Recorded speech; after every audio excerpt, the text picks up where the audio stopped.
नमस्कार, आप देख रहे हैं सक्षम भारत। आपके साथ मैं हूं प्रांजलि सिंह। हिंदुस्तान एरोनॉटिक्स लिमिटेड, जिसे अभी हाल ही में देश की वित्त मंत्री ने महारत्न का दर्जा दे दिया है, यह मुकाम हासिल करने वाली भारत की 14वीं कंपनी है HAL। आज का यह एपिसोड इसलिए भी खास है क्योंकि आज के हमारे गेस्ट हैं doctor DK Sunil, chairman and managing director of HAL। Sir, आपका बहुत बहुत स्वागत है संसद टीवी में। और CMD बनने के बाद सर आपका ये पहला इंटरव्यू है, इसके लिए बहुत बहुत धन्यवाद। मेरा पहला सवाल सर आपसे, महारत्न का जो दर्जा मिला है, इसके मायने क्या होते हैं, इसका मतलब क्या है? बहुत गर्व की बात है कि हम ये ऊंचे दर्जे में पहुंच चुके हैं कि हम ये 14 कंपनी है जो महारत्न है, जो समझे देश के सबसे बढ़िया कंपनी है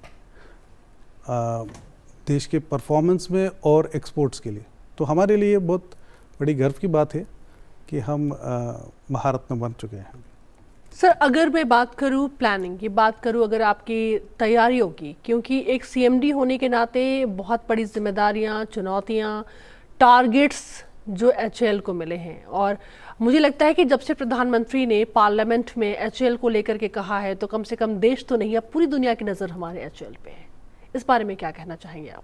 सही है, आप जो बोल रहे हैं कि जब से प्रधानमंत्री पार्लियामेंट में हम HAL की सराहना की कर चुके हैं, तो हमारे लिए बड़े गर्व की बात है। और उतना ही हमारा रिस्पॉन्सिबिलिटी ज़्यादा हुआ है कि हम परफॉर्म करें। और आज देखिए, हम हर एक क्षेत्र में हेलीकॉप्टर, इंजन, फाइटर एयरक्राफ्ट, जिसमें बताइए हमारा प्रोडक्शन, हमारा डिज़ाइन एकदम अव्वल दर्जे का है। तो हमारे फोकस जो है कि हम देश को कैसे आत्मनिर्भर बनाएं। जैसे हमारा एक स्लोगन है, फोर्स बिहाइंड द फोर्सेस। तो हमारे एयरक्राफ्ट जो है army, air force, navy, coast guard, BSF, हर किसी के पास जो देश की रक्षा में जुटे हुए हैं, उनके पीछे हम हैं, फोर्स बिहाइंड द फोर्स। सो ये हमारी बड़ी जिम्मेदारी है कि हम उनको ऐसे प्रोडक्ट्स दें जिससे उनका काम और बेहतर हो। तो जैसे डिज़ाइन में या प्रोडक्शन में और सपोर्ट में हम हमारी यही प्रक्रिया है कि हम आत्मनिर्भर बने हर एक फील्ड में जो हम काम कर रहे हैं। तो हमारी कॉरपोरेट विज़न भी यही है कि हम सिर्फ प्रॉफिट और टर्नओवर के बात नहीं सोचते हैं। ये तो हमें करना ही है। जैसे प्रॉफिट, टर्नओवर, जैसे हम कंपनी है तो ये तो करना ही पड़ेगा। बट उसके बियॉन्ड जो है कि हम एक देश की रक्षा के एक अहम पार्ट है कि हमको ये प्रोडक्ट्स ऐसे बनाने चाहिए कि देश में इसका इंपोर्ट बंद हो जाए। तो हमारे लिए फ्यूचर में यही है कि हम 12 टन हेलीकॉप्टर जो IMRH बनाने वाले हैं, या LCA Mark II बताइए, या जो नए इंजन्स बनाने वाले। तो हमारे कॉरपोरेट फोकस है कि हम देश को कैसे आत्मनिर्भर बनाएं ये सब टेक्नोलॉजीज में। What are the priorities for next 5 years of HAL, sir? So we have a corporate plan for the next 10 years. Right, sir. In this decade, we are focusing on producing the products which we have already designed. जैसे LCH है, we have already designed that. We have deployed 15 of them with the Army and Air Force. Now we are going to build those huge order that we are planning to get in the next this financial year. So we will be building the LCA Mark 1A, the LCH, the ALHS, and the HTT-40, which is a ab initio trainer for our pilots, which will we will start supplying next year. So this decade we are focused on making all the deliveries happen, which already the products are certified and proven.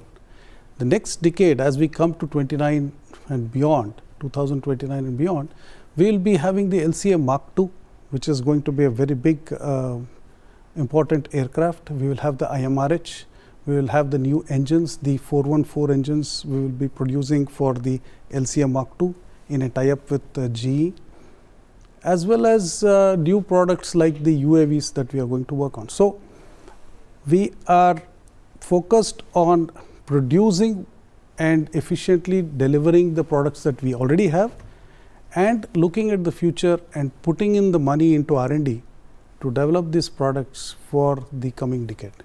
So this is our focus, and to do this we will have to work on multiple fronts: improve our technology base, improve our efficiencies, have new plants which will produce these things, and invest a lot in R&D, working with the industry, working with the startups, how to bring this technology in a faster method to fruition. So the focus is on three fronts: execution, future development, collaboration to speed up these products. GEF 404 engine delays, this is a big issue sir, और इस बारे में आपसे कई बार सवाल भी हुआ है, तो इस मैटर को HAL अभी कैसे संभाल रहा है? देखिए, I know this has got a lot of traction in the media that the engines are not coming. You see, in our industry, we depend on lots of parts. Not everything is made in India, though we are trying to do that. But a lot of parts come from friendly nations.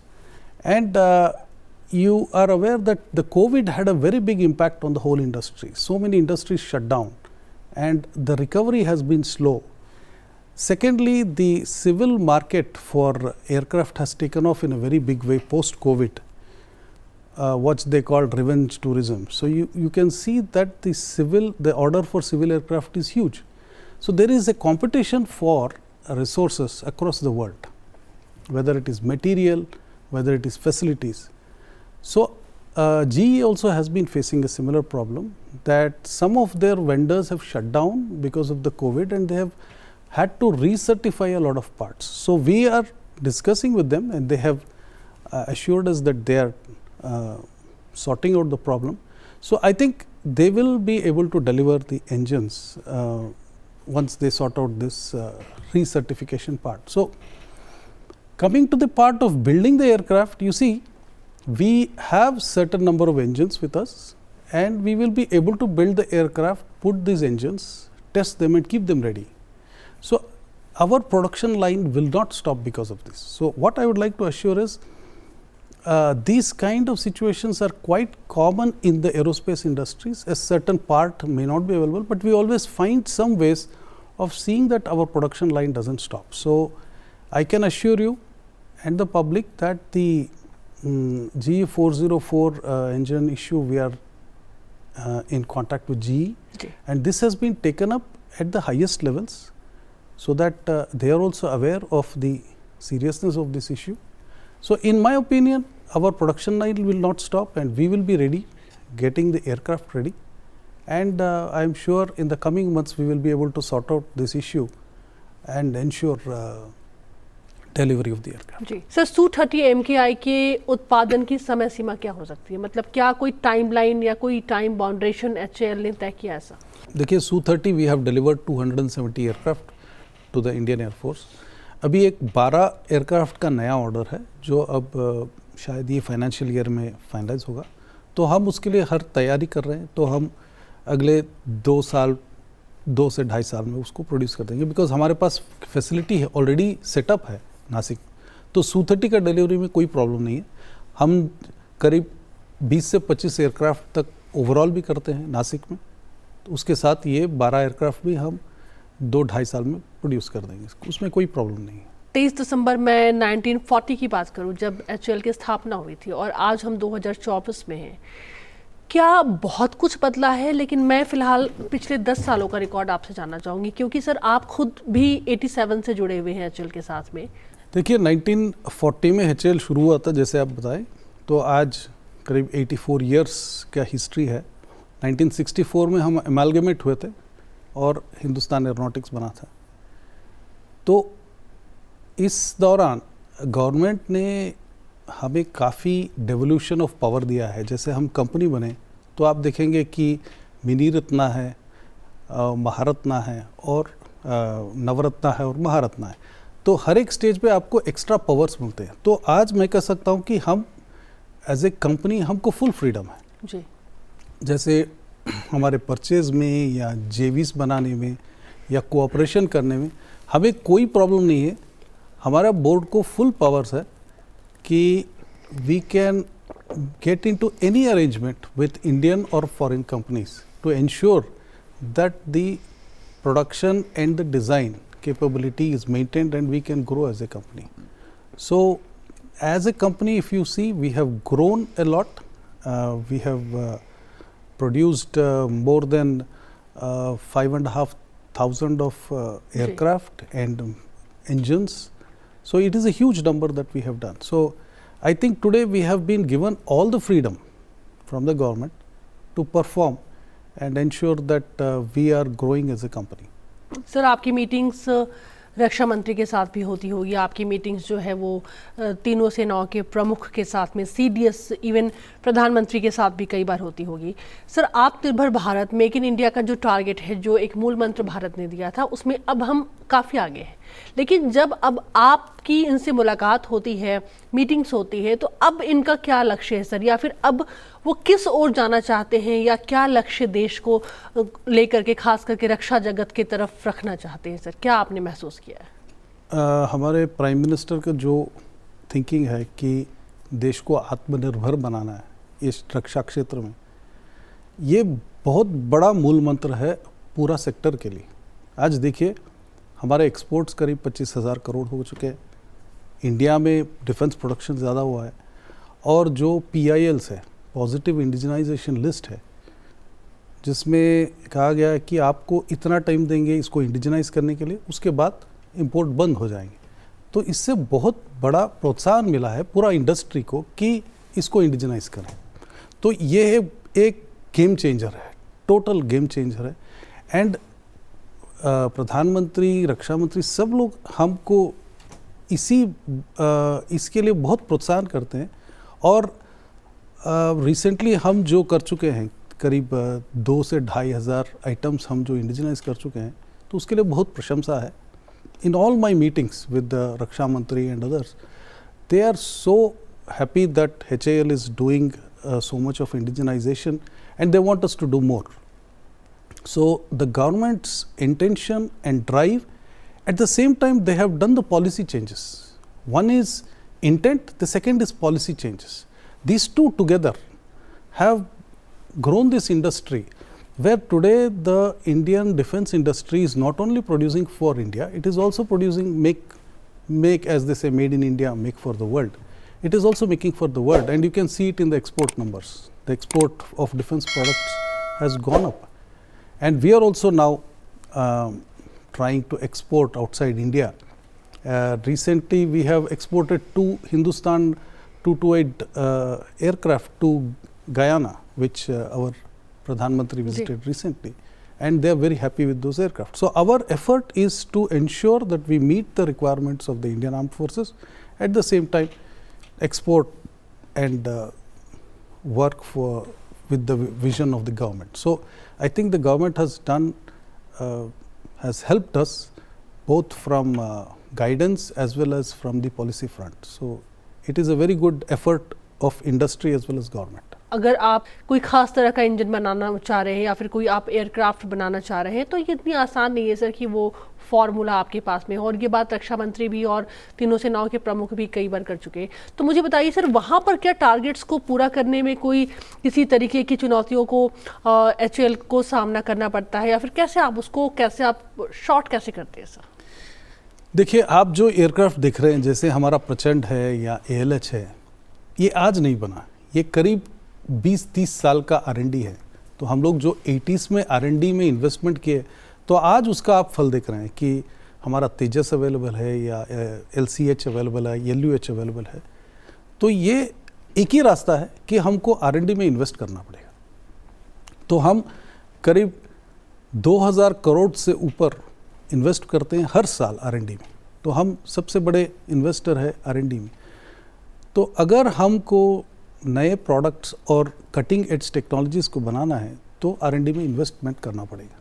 दूसरी बात है कि जहाँ पे gap, technology gap ज़्यादा है, तो हमको कोलैबोरेशंस करना पड़ेगा। जैसे हम सैफरान के साथ एक कोलैबोरेशन किए फॉर IMRH इंजन के लिए, जिसमें हम 50-50 रेशियो में हम बनाएंगे, डिज़ाइन करेंगे, और ये डिज़ाइन और प्रोडक्शन साथ में करेंगे। तो R&D में इन्वेस्टमेंट चाहिए, और at the same time we will also have to make strategic collaborations wherever required so that we can acquire the technology and build up the base in the country. That is the way forward, and the government is also definitely investing and giving us projects. Just they have sanctioned the LCM Mark II at 15,000 crores. So that is a very big investment for the future, or many of the other projects. So the government is putting in a lot of money into new design products. So this is the only way. मैं देखता हूँ कि अगर हमारी रक्षा design की क्षमता बढ़नी चाहिए तो हमको इन्वेस्ट करना पड़ेगा. हर एक कंपनी, चाहे प्राइवेट सेक्टर या पब्लिक सेक्टर, उनको R&D में इन्वेस्ट करना पड़ेगा. सर, अगर मैं बात करूं अंतर्राष्ट्रीय साझेदारी की, तो क्या कुछ ऐसे टाई अप्स या फिर कोई ऐसे पार्टनरशिप की तरफ HAL है इंटरनेशनली जो जहां पर आप जुड़े हुए हैं और आपको पूरा विश्वास है कि उसका आगे एक बड़ा फ़ायदा भारत को मिलने जा रहा है? देखिए, हम अब GE 414 इंजन जो है वो एक टाई अप करने वाले हैं GE के साथ, और हम उसको मैन्युफैक्चर करेंगे. ये बहुत बड़ी टेक्नोलॉजी जंप होगी हमारे लिए. और जैसे मैं बताया था, सैफरान के साथ हम एक इंजन को डिज़ाइन कर रहे हैं. इसी तरह हर एक क्षेत्र में, हेलीकॉप्टर हो या फाइटर, हम फॉरेन कंपनीज OEMs के साथ बात कर रहे हैं. और जहां हमको लगता है कि हमारा टेक्नोलॉजी गैप ज़्यादा है तो हम उनके साथ टाई अप करेंगे टेक्नोलॉजी एक्विजिशन के लिए. तो फिलहाल हम GE 414 पे काम कर रहे हैं. और जैसे ये इंजन प्रोजेक्ट है, इसमें हमारी काफ़ी इन्वेस्टमेंट है इसमें. अगर मैं बात करूं स्टार्टअप्स के बारे में, मैं बात करूं अगर MSMEs के बारे में, तो अभी एक नया जो ट्रेंड जो हमने देखा है भारत में, खास करके रक्षा जगत में, कि इनके बिना आप आगे नहीं बढ़ सकते. सर, HAL के साथ इनकी क्या प्लानिंग है सर? देखिए, एक ऑर्गेनाइजेशन है DIO, डिफेंस इनोवेशन ऑर्गेनाइजेशन, जो MOD के तहत आता है. और HAL और बेल इसमें को इन्वेस्टर्स हैं, जो फाउंडर्स है. और सीड मनी HAL और बेल ने लगाया. तो ये चैलेंजेस पब्लिश करता है, एंड गवर्नमेंट ऑफ इंडिया भी अभी उसमें इन्वेस्टमेंट एवरी ईयर इन्वेस्ट कर रहे हैं. सो ये DIO के माध्यम से हम एडवर्टाइज कर रहे हैं डिफरेंट चैलेंजेस, और उसमें डिफरेंट फंडिंग रेशियोज है. So that is one area where the startups are able to do new technologies, where we give them challenges and they will come back and do these products. So this is one way we are working with the startups. The second is in our R&D centers. We work with startups on a regular basis. We give them projects which they, if the technology is good enough, then we will take it forward. It could be in the UAV market, or it could be in the aircraft. So we are working with a T-Hub in Hyderabad. We are working with the IITs, where we have different projects going on with IIT Kanpur. Recently we signed an MOU with IIT Kanpur for new materials development. So our involvement with the academia as well as startups is a continuous process that is going on. And we look for niche projects and products which we can incorporate into our bigger aircraft. So DIO as well as our R&D projects, these are the ways we are working with the startups. बिल्कुल sir, ऐसा कहा जाता है कि अगर अपने लक्ष्य को आपको पाना है तो आप अपनी लाइन को लंबी कर दो ताकि आप जीवन में आगे बढ़ सको. हमने देखा कि सर HAL ने देश को वो प्राउड दिया कि देश के प्रधानमंत्री ने सर तेजस में फ्लाई किया, और उन तस्वीरों को पूरी दुनिया ने देखा. पार्लियामेंट में जिस तरीके से उन्होंने बड़ा प्राउडली HAL को लेकर के कहा कि एक समय HAL के लिए क्या कहा जाता था, लेकिन आज देखिए कि HAL क्या कर रहा है. क्या जो नए CMD हैं वो इस बात की गारंटी ले रहे हैं या फिर आगे हमें बता रहे हैं कि तेजस जैसा कोई एक ऐसी लाइन हम बड़ी खींचने जा रहे हैं जिसके बाद सचमुच भारत के साथ साथ पूरी दुनिया कहेगा कि हाँ, रक्षा के जगत में भारत बिल्कुल अलग कर रहा है सर? बिल्कुल, आप जो बोल रहे हैं कि हमारे लिए पिछले सालों में सबसे बड़ी हाईलाइट है जब प्रधानमंत्री तेजस में उड़ान लिए थे. And it was a resounding help to HAL that its image, which had taken a beating for some time, it was resurrected that this is a company which is a technology company and it can do so well. So our Prime Minister has really improved our image, I will say that. We were already having that, but the image that he did by flying our aircraft, the image that we have got is really very, very praiseworthy. Now, as you say, we will have to simply keep working on these technologies. As you know, ये जो हमारे जो aircraft बनते हैं ये काफ़ी time लेते हैं डिज़ाइन करने, सर्टिफिकेशन करने के लिए. तो इसमें कोई मैजिक फार्मूला नहीं है कि इंस्टेंटली वी कैन डू. तो हमारे जो कॉरपोरेट विजन है अगले 10 साल के लिए, 15 साल के लिए, तो इसमें हम करते हैं कि एक तो we will build all the products that we have, और सेकेंडली नए प्रोडक्ट्स के लिए हम R&D इन्वेस्टमेंट करते हैं.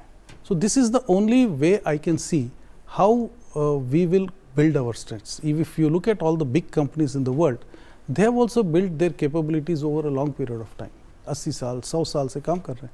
तो ये इसमें एक ही है कि continuous investment, bringing in new innovation, bringing in new talent and ensuring that this continuity is there. So today as CMD I am continuing the policies of the earlier CMDs of investing in R&D, bringing in new ways of working, simplifying procedures and if having tie-ups with for technology acquisition. तो ये एक continuous process है और हमको इसे आगे ले जाना है कि इन बाय जैसे प्रधानमंत्री कहते हैं विकसित Bharat, by 2047 it is also our dream that we will be fully capable of developing all the products that we need. And we will be able to become a world technology leader, not only for India as well as for the world. That is the dream that all of us work for. Arrow show की क्या तैयारी है sir?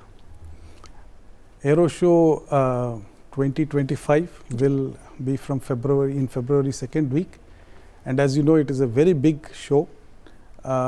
Indian international participants होंगे and you will see all the exciting aircraft flying.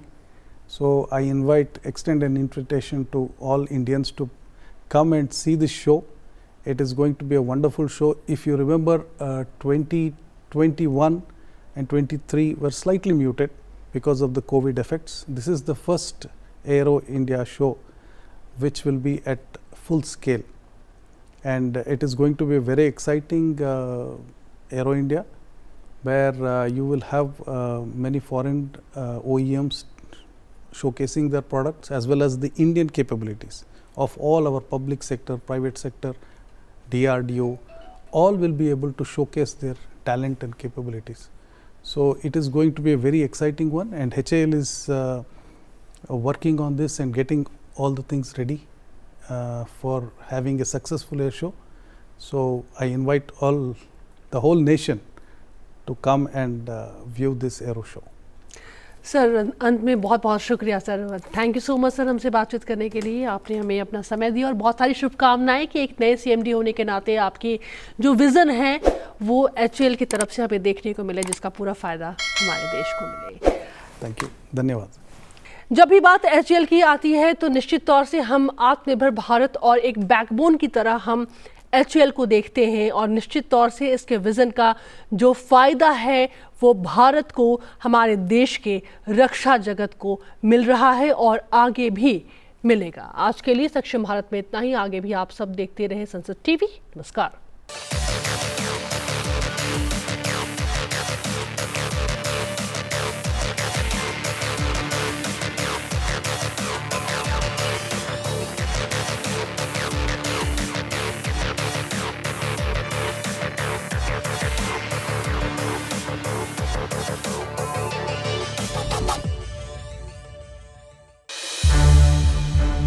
संसद TV के और भी programmes देखने के लिए सब्सक्राइब करें हमारा YouTube चैनल, और हाँ, इन्हें लाइक और शेयर करना ना भूलें.